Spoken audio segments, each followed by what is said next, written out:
Okay, so in today's video about Quant, we are going to check out the short-term price action and see what is happening in this area and what we need to see next in order to be able to be optimistic in QNT with a lot more confidence. But before that, I'm going to check out the overall structure in this move down and see, can I actually identify a bearish possibility in here? And if I can't, what's the reason for it? And what must happen in QNT in order for us to still remain 100% bullish. So with that said, hi everyone, welcome back. I hope you are having a great time with your family and loved ones. And if you remember, in the previous video about Quant, we talked about the overall structure in this whole move down, starting from the highest high about 170 to about the lowest low around $73. And we said there is a very high chance that we are having a WXY potentially in form of a double zigzag. Now, in every single video, I try to be really objective, and that's why I now want to check out the potential of having a bearish scenario in this move on the downside. First things first, if you pay attention carefully, you can definitely identify overlapping of the waves between this move on the upside, this corrective movement, and also this correction structure. Probably I think it was an ABC zigzag. So this narrows our options to two choices. Either we are having in here, again, in case of a bearish possibility, an expanding leading diagonal, or maybe a leading diagonal in form of a wedge structure. Let's just go around here. Here is what an expanding leading diagonal looks like. This is our initial move down into wave 1. It must be the smallest wave, correction for wave 2, big move down into wave 3, it has to be bigger than wave 1, correction for 4, it's going to be bigger than wave 2, and in here we must have overlapping of the waves and another huge move down into wave 5, which is the biggest wave in this structure. And let's actually just real quick draw the lines for it. Where is it? Okay, there we go. And this is going to be our low line. Now, in a wedge, we are having pretty much the opposite situation, meaning in our wave 1, we're going to have the biggest wave, correction for wave 2, decent move down into wave 3, it has to be smaller than wave 1, correction for 4, it's going to be smaller than wave 2, and this is our final move down into wave 5, and it must be the smallest wave in this structure. And the reason for why we call this pattern a wedge is because, as you can see, as we go forward, every single wave just gets smaller and smaller. Now, here's a very important point for you. In both of these patterns, wave 3 is not actually the biggest wave. Why is this so important? I'm going to tell you right now. Let's go on the live chart and see what is happening. So let's say, okay, this is some sort of a diagonal structure. I said wave 3 should not be the biggest wave in neither a wedge nor an expanding leading diagonal. And let's measure our supposedly wave 3 if we want to argue that, for example, we are having a 1, 2, 3, 4, and then another move down into wave 5. Let's measure from this point to about here. Is it bigger than our supposedly wave 1? The answer is yes.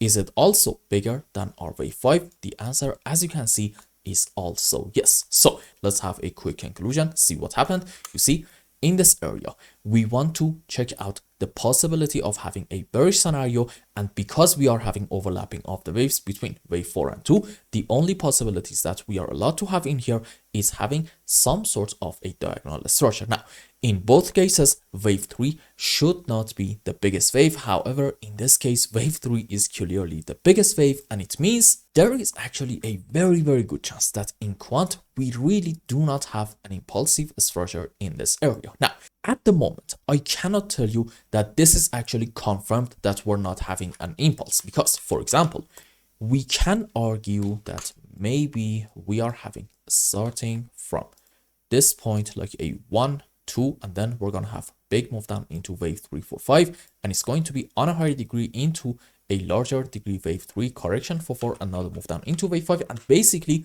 this is right now a series of 1-2s. But pay attention to this. The series of 1-2s, in my opinion, will get invalidated when we get a move up in Quant, and in that move, we take these highs, which the highest high is somewhere around $125. So again, the absolute bullish confirmation for Quant is going to be taking this high, and if you do not want to be involved in any kind of short-term price action, I would definitely like to suggest just wait a bit more and see a move up. And at that point, you can actually talk bullish with a lot more confidence, and you can argue that our bull run is just going to continue.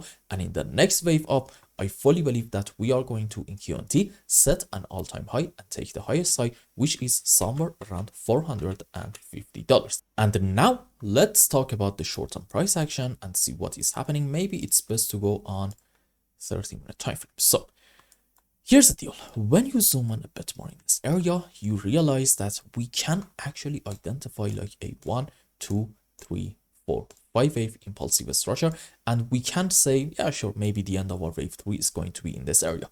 Doesn't really matter.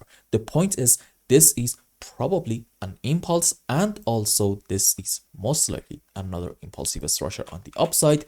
And we talked about this in the previous video. So far, we can argue that maybe we are having a series of 1-2s, meaning this is like 1, 2, and then hopefully we are going to get a big move up into wave 3, 4, 5. And on a higher degree, this white 5 wave up can be into a larger degree wave 3, corrective movement for 4, another move up into wave 5. Now, this scenario is going to get invalidated in case in Quant we get a move down, and in that move we take this low about, let's say, like $84. So if you see another move down and in that move we take this low, at that point you need to be a bit careful. Does this mean we are going to be 1000% bearish at that point?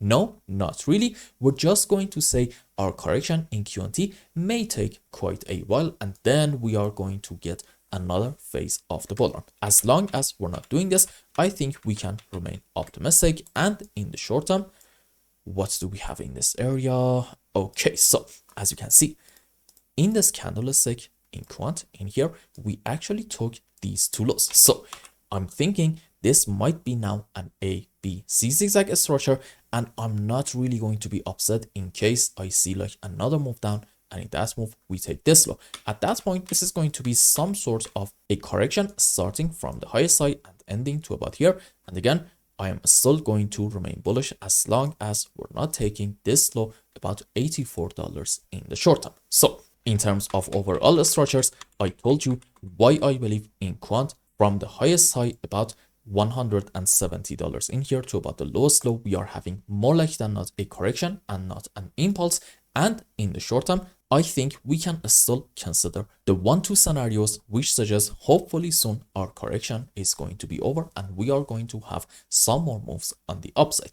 And I hope I explained everything well and you understood what is going on in Quant's price chart. Anyway, if you found any value in my content, I would really appreciate if you like this video and consider subscribing to my channel and follow me on Twitter. And if you want more, maybe you want a complete analysis for your own specific crypto, or maybe you want to learn some decent TA in order to be able to make good money in the markets, you can become a member and ask me anything you want.